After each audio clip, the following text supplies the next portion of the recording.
Hey you guys, it's Jane from Chalk Mercantile and Surface Anthology. Hope you're doing great.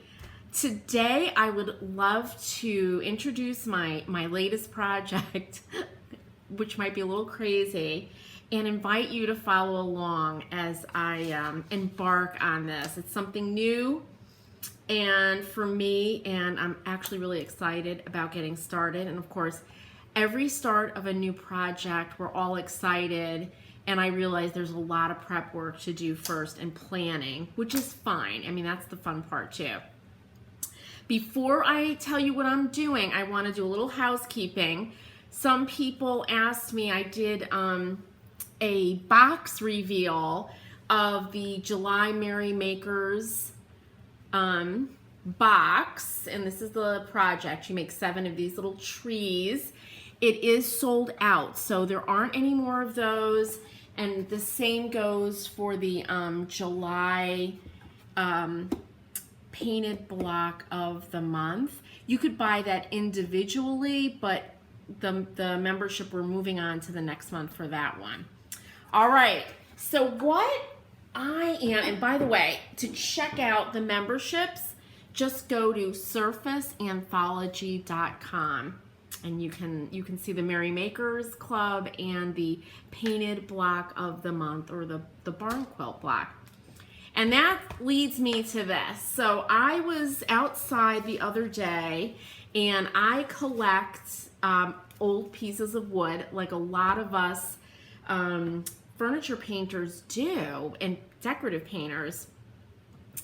And sadly, there was a house across the river from me in Portland, a Victorian Italianette, and they took down the entire front, kind of like this little porch, door surround. They took it down and they destroyed it, but that didn't stop me. I asked my husband Rick to come over with me with our truck, and he kindly, because they had all the wood in a pile by the road, and I did ask them if I could take it, and poor Rick had to put that in the back of our truck. But so I've been looking at it the last few days, and I said, I've got to do something with this wood. So with one of the pieces. So what it is chestnut.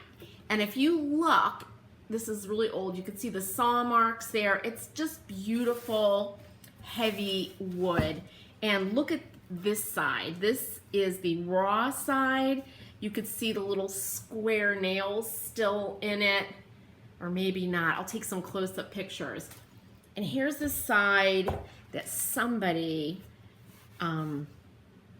may put some horrible poly on. So we're not dealing with this side, and it's peeling, and like poly does. So I'm ignoring that side, and we're gonna be painting. I'm gonna be painting on this side. And when I looked at it, I thought, wow, I really want to do a series of painted quilt blocks on it. Softer, let me show you, like softer colors than these. And I have these hanging outside of my house, by the way, and they've weathered really well, just being waxed. But I want a softer look, because this is going to be hanging on the inside of the house. So I'm gonna go with milk paint, and here's a milk painted barn quilt, and it's softer. There's variations in the color, and I kind of made these colors. I mixed them myself. This is Miss Mustard Seed, and I think some Homestead House colors or something that I had, but it's got a softer look. And I also wanted to show you, here's another. This is another barn quilt that I did, but this is chalk paint, but it is on chestnut, and it gives a very, it's a beautiful look. You really see the wood comes through. With this one, I painted the whole piece white before I painted the barn quilt. With this one, I am not going to do that. The background is going to be the wood. So that is going to give us a very soft look, depending on the colors I pick. So I'm going to design the colors around the room that I'm putting them in, and I have to tell you, my house tends to be a lot of neutrals with wood, with some pops of red and blue. So I have, you know, I don't know. I'm going to be a pain about the colors. I can tell already. So here's what I'm considering. All right. And all your quilters are going to love this, and non-quilters too, because the barn quilts are so great. So these are past blocks from the painted block of the month, and I scaled them down to 6-inch squares. And I thought one of the things I could do is kind of paint them kind of like a real, you know, like a runner. And I would have to, because I envision some of the wood showing. So imagine that maybe these squares will be this wood coming through. So it won't be so opaque. And so I want to use the natural wood in the design. For this one, because the little triangles are so small, I might take away some of the triangles in the design. So it's not, because it would be very, very fussy to put that. And compared to the other ones, it looks very different. So I'm going to take away some of the triangles so it's bigger shapes if I choose this. And let me know what you think in the comments, because I'm not 100% sure yet. So what I would do if I went with this, again, is repeat these designs going all the way across. And this has got to be, I don't know, 3 feet long, a 3-foot long board. So that's one option, is to do squares. And then while I was up looking for my T-square in my sewing room, because I'm like, ugh, I have to make a straight line going across if I do this, or they're gonna be really wonky.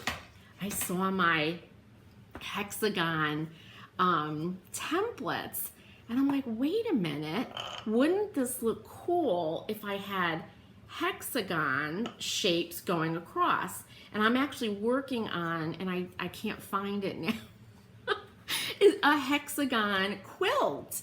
So I'm like, that would look really beautiful. So I have some hexagon, I do English paper piecing.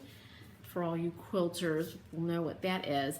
And I'm like, wow, I can really do something cool using these hexagon pieces and different colors of milk paint. And they can, you know, kind of go across the board, you know, and I don't, you know, I would have to really design this because I want to show off these blocks, you know, the wood. So that's what I'm thinking. Let me know what you guys think. I'm loving the whole hexagon idea. That might be really interesting, and I might actually, because as I'm looking at this, I could do smaller ones, maybe between these two sizes, and believe me, I have the templates, and do like a grandmother's, what is it called, a flower garden block like this. So have this block going across, but obviously smaller so that it would fit. So that is the beginning of a project for me. And the way I'm going to transfer the design is using carbon paper or graphite paper. So I'll be using, and this is a dark color, I'll probably use one of my lighter colors. I have it in every color. And I'll be putting this across the board, putting the design I choose to go with it on top, and then marking it out with a small ruler like this with a pencil, and that will transfer the design to the wood. I might even use take a piece of paper and use chalk, white chalk on the back, because the thing I'm concerned about is if I mark it and then I change my mind, how am I going to get those marks, the carbon paper marks, off of the board? So this is kind of how, this is my process when I'm creating something. Do you guys do this? It's like you problem solve as you go along and you say, wow, if I do that like that, I'm going to leave marks, and I don't want to do that.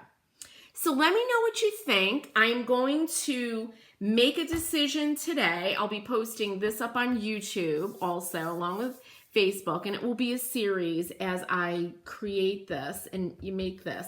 I have a lot of boards and a lot of ideas that I want to make happen during this summer. So I thought I'd have you guys follow along. And I'd love it if you would join the Surface Anthology Society, our Facebook group, and show me what you're working on for this summer. Anything cool for the outdoors. I'm also thinking about making signs for the outside of my house, like next to my front door, with something like, not harvest, I'm not a farmer, but with some word, maybe welcome, just to, you know, create something around the door, which I love to decorate, and I know you guys do too. So join me in the Surface Anthology Society. Again, if you're interested in any of the box subscriptions, go to surfaceanthology.com. And I'll also be posting this on YouTube. And to follow there, just go to Surface Anthology on YouTube. So share with me what you're working on. Have a wonderful Thursday and happy painting.